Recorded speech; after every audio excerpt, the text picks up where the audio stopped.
ఎవరండి అసలు మీరు? ఎవరు వేణుస్వామి? ఎవరు? మీరంతా సరస్వతి పుత్రులు అని చెప్పుకుంటారు. సరస్వతి పుత్రులు మందు తాగుతారా? ఇది చంద్రబాబు నాయుడు గారే చేయాలి. ఒకరేమో 14 అంటారు, ఒకరు 15 అంటారు. ఏది చేసుకోవాలి ప్రజలు?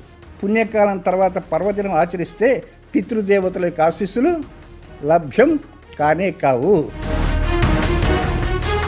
జ్యోతి గురించి, అనుష్క గురించి చెప్పేదేమో అనిపిస్తోంది. అలాగే అనుకుంటానండి. చక్కగా వారు శుభకార్యం చేసుకుంటే వారిద్దరు అయిపోతారు. కానీ మీరు కొంపలు కూల్చే స్థాయికి వచ్చింది ఈరోజు జ్యోతిష్యం. ఇలాగా చెప్పేటువంటి సిద్ధాంతుల ప్రతిభ ప్రస్తుతం పెరుగుతున్నది. ఈ ప్రవచనాల పుణ్యమా అని గుళ్ళకి అందరూ క్యూ కడుతున్నారు. అది భయంతోనా, భక్తితోనా అర్థం కావటం లేదు. మనిషి అన్న తర్వాత గోత్రనామాలు ఉంటాయండి.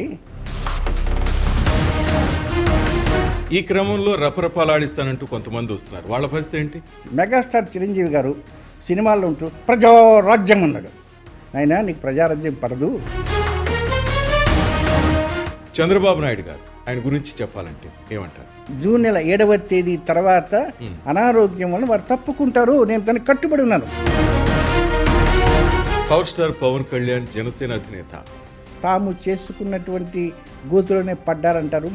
చేసుకున్న వాళ్ళకి చేసుకున్నంత మహాదేవ్ అంటుంటారు. లోకేష్ గారు హైఫైగా ఉండొచ్చు, తర్వాత ఏదో ఒక రోజున ప్రజలు తాట తీస్తారు.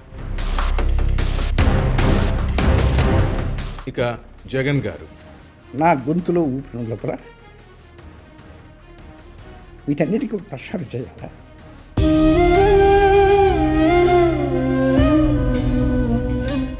జ్యోతిష్ శాస్త్ర ముసుగులో ఫూలిష్నెస్ అనేది చాలా ఉంది. ఆ ఫూలిష్నెస్ తీసేసినప్పుడే శాస్త్రం నిలబడుతుంది.